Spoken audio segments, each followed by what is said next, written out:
now invite our chair for tonight's Asian Heritage Celebration Dinner, Madison Hicks, to introduce tonight's keynote speaker.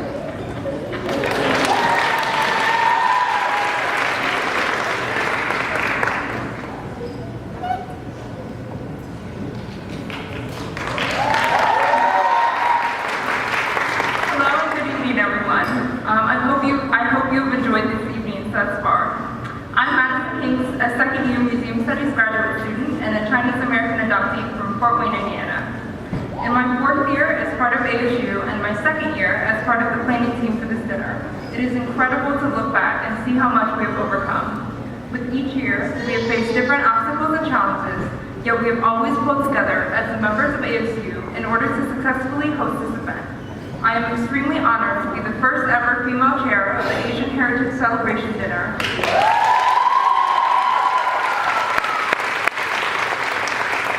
And I am so privileged to have been a part of this year's dinner and worked with such incredible committee members, student and community organizations, and dedicated staff members. Now, it is my honor to introduce to you our keynote speaker, Stephen Lim.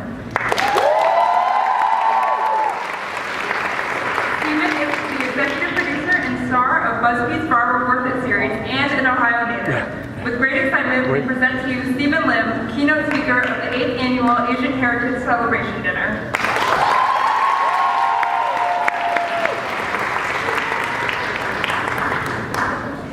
Hello! Wow! This is amazing. I just want to say really quickly before I do start that it has been really special for me to be here. I am honored that you guys chose me to be your speaker, but I just gotta say, I was born and raised in Ohio, and it's so important for events like this to happen for an Asian American growing up in a place in the Midwest where you're dancing between different worlds.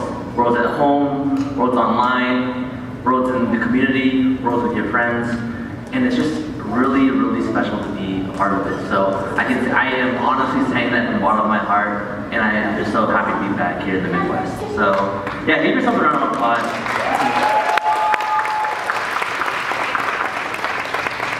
Okay, look, I'm leaning in on this. I don't know how to just take this off and walk around. Hi, so my name is Stephen Lim, and if you don't know who I am, that's okay. I am on the internet. I do things on the internet. And I work for a company called BuzzFeed. I'm an executive producer there, and I do this show called Worth It. And the show Worth It is a thing where we pretty much try lots of food, and we try 3 foods at 3 drastically different price points. We find out which one is the most worth it at its price. So that's what I do for a living.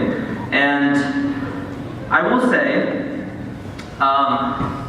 when I look back at my career, I actually, standing here in front of you guys saying that I eat food for a living, I probably wouldn't be so proud of myself looking back from 8 years ago. And I'll explain that later on as I go through my story about getting into BuzzFeed and working there. But a lot has changed in the last 8 years, and I do say now I'm confident and I'm very happy that I get to eat for a living. And it's, yeah, I know, right? It is a scam. I just have BuzzFeed pay for really expensive meals for me. It's not bad. But anyway, I wanted to talk tonight about, because if you want to find information about me online, you can probably Google my name. You can find lots of different things. Some of them are true, some of them are false. Like my birthday is wrong on the internet, which is probably a good thing. It protects my identity. Also my net worth is on there. It's also wrong, by the way. So you're not going to be able to find out how much I'm actually worth there. But I'll start from the beginning. And I grew up in Cincinnati, Ohio. Anybody here from Ohio? Yeah, a few of you guys. Hey. And I was born in Bethesda Hospital, Cincinnati, Ohio, and I was raised there until I was 18 years old. And then I went to the Ohio State University. I'm sorry. Yes, thank you. But growing up, the Midwest has changed a lot. When I was in elementary school and middle school, I remember the only 2 Asians in the school were me and my brother, and I'm sure some of you guys had that same experience. And I remember, because of that, I was actually called the Chinese kid, the Asian kid in my school. People remember me not by my name Stephen, but as the Asian kid. And to be honest, I kind of liked it. I don't know what I was as a child. You know, my identity, I didn't really know what I struggled with that, right? But being Asian gave me an identity, and it was something that I held on to, and that I was really proud of. And up until I think around 6th grade, another Asian kid moved into the school, and he was from China, so he was more Asian than I was.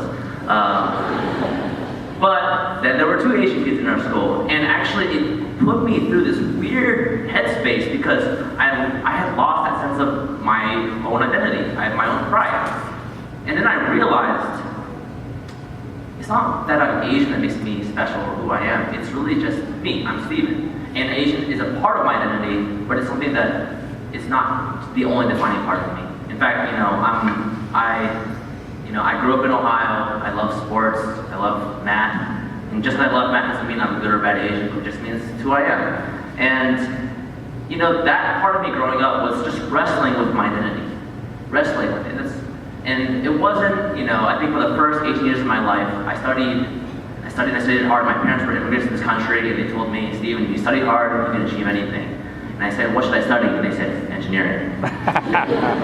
And engineering is a wonderful major for those of you out there who are engineering majors. In fact, my dad is a professor at a school, and he said, if you're an engineering major, you can do anything else you want, but just get the degree first, and then you can figure it out later. And so I went to school, not really a sense of purpose, but just that I needed to go and get a degree. And I remember making the list of different majors that you can choose. Right? It was engineering, business, law. I went through the whole list, and I didn't like any of them. And I started over, and I didn't like any of them. And finally, I was like, okay, why don't I just do this engineering thing because I think I'm good at it. And I have no regrets. To be honest, it's crazy that the world makes you make that decision when you're 18 years old. You don't have a sense of who you are. You're trying to figure it out. And for those of you who are students out there who don't know, you may be undecided or maybe figuring it out, it's okay. It's totally okay to not know what you want to major in. It's okay that you don't know what you do with your life.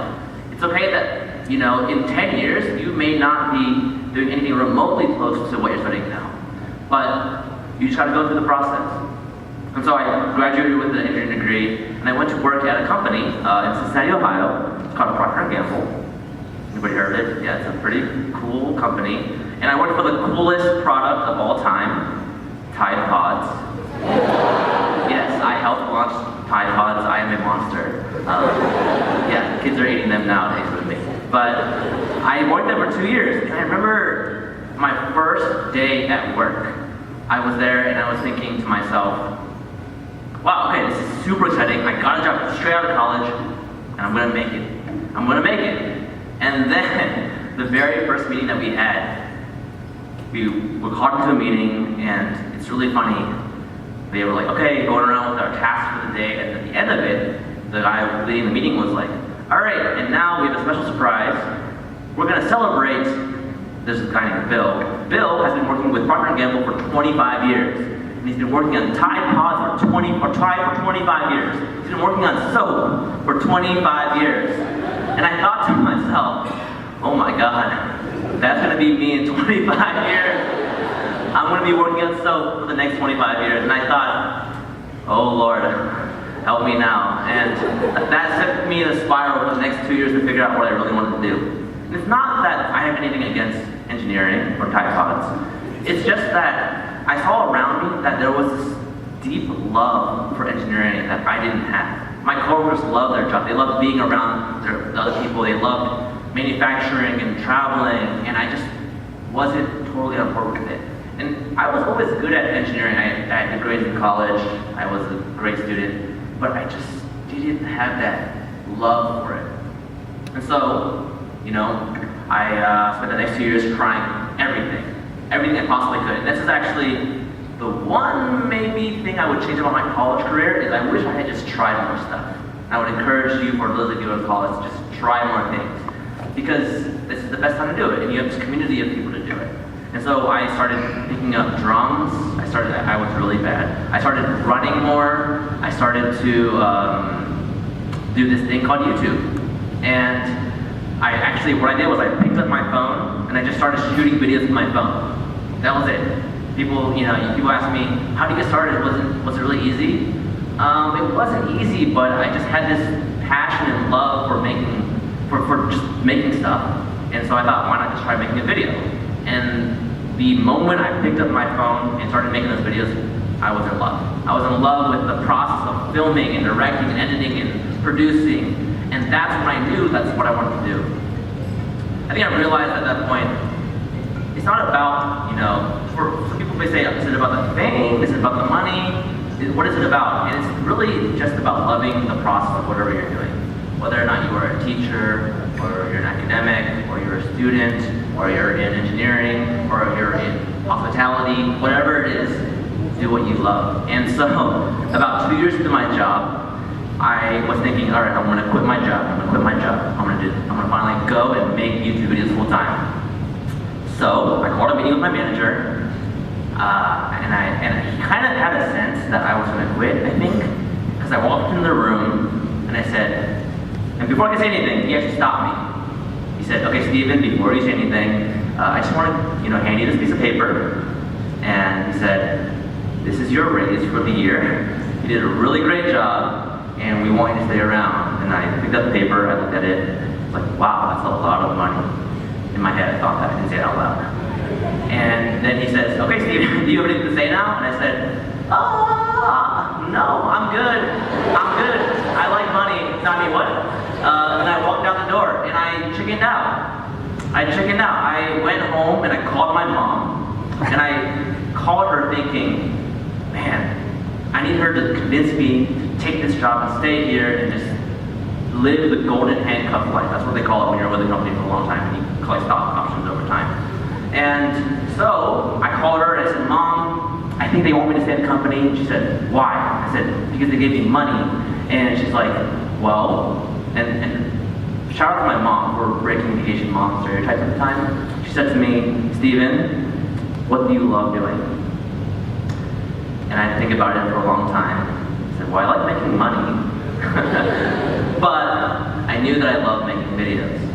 And at the time, she said, then you should go for it. So the next week, I took the time, thought about it, went to my job, and I just quit cold turkey. I said, all right, thank you. Before you say anything else, I'm actually going to leave. And happily ever after, right? No, it was not happily ever after. I actually quit my job and then struggled for the next 3 years. You can see me, and a lot of you guys who do watch the videos that we make may see, oh wow, Steven has this like really extravagant life. He gets to travel all across the world, eating the best food, and just living his life. But you don't know that also, no matter who it is and where they are, it took them something to get to where they are. And that's why I want to share actually about my failures more than about my successes. After I quit my job, I was just really living the life of the poor life, I guess you could call it. I had no money. I saved up enough to have rent for the next year, but I was making videos and videos and videos, and they just weren't going anywhere, honestly. So if you are on YouTube, you know that, a good video will make, 100,000 views or 1 million views, and these videos were doing like 100 views, like 100. And I think it was my mom refreshing the page. She's very supportive, by the way. And the next 3 years were just grinding, and I think of it as a failure looking back, but actually, at the time it was a failure. But looking back, this is the kind of thing that you need to go through to go to success. And I worked, and I worked, and I worked, and I made 100 videos, all of them with less than 1,000 views. And I just tried, and it was not easy. There were times many times when I wanted to quit. There was a time when my car was broken into, they stole all of my gear, all of my laptops, all of my ideas, and I think that was when I was like ready to go, ready to quit, but my friends came together and raised money to pay for the stuff that I lost. And also that's one thing about this community here with the ASU, and you guys have each other now. It was actually my college friends who came together and raised money to pay for that. They raised $4,000 for me to buy a new laptop and new camera here. And it's something very special. And that actually is what helped me believe in myself to keep going. I do want to take a quick pause, and I'm looking around the room. This is actually the most diverse room I've spoken to in the last year or so, and I think that's really wonderful. We have people of all ages here. Just show up here. Who was born in the 2000s? Just really curious. Any? Wow, okay. Just if you want to feel old. Wow, okay. There's actually a lot of you guys. I saw you up here, yeah, you raised your hand, but you don't look like you were down. But I think I just want to point it out because I think it's really wonderful that we have this community here. And I'm speaking to Asian Americans right now, but I also know that it's actually the non-Asian Americans in this room who are as valuable, if not more important to our community and being allies for us and going to buy movie tickets to see Crazy Rich Asians, going to support us and advocating for us. Anyway, back to YouTube. I was struggling, and I finally, actually, after 3 years, made a video that went viral. The video is very heartwarming. You can go home and watch it. It's called Asian Parents React to I Love You. And if you're Asian American and your parents are immigrants, there is a high probability that saying I love you is not common in your household. Not the most common. And actually, it happens across different cultures as well. But you know, I think in this video there were 3 of us who had never said I love you to our parents ever, and we were like post-college kids. And that video went viral. It went crazy. It was like the most beautiful and yet awkward and kind of touching video. And that was my break. BuzzFeed actually saw that video, and they were like, "Wow, this is good content. Steven, you want to move out here and come to LA, live the city of dreams, and make content for us?" And I said, no. Because I went into YouTube to make content for Asian Americans in the Midwest. I wanted to give people a voice here that was not heard. And so I turned down the offer, and then for 4 more months I struggled.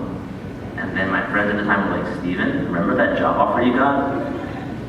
They were really concerned. They said, "You should probably see if you can take that back because you have no money left. Stop asking us for money." And so 4 months later, I bit my tongue, I swallowed my pride, and I reached back out to the bus and I said, "Hey, remember that job offer you guys had 4 months ago? Is that still available?" And they're like, "Oh yeah, come on by. Like, can you start Monday?" And it was Wednesday. I said, "Oh, okay." I'm like, "Yeah." So I packed my bags and I moved to LA. And my plan at the time, was literally to go there, steal all their ideas, and come back to Ohio and make the next BuzzFeed in the Midwest. It's been 4 years since then. It has not happened. But what I realized at the time, okay, so here's my perception of BuzzFeed at the time.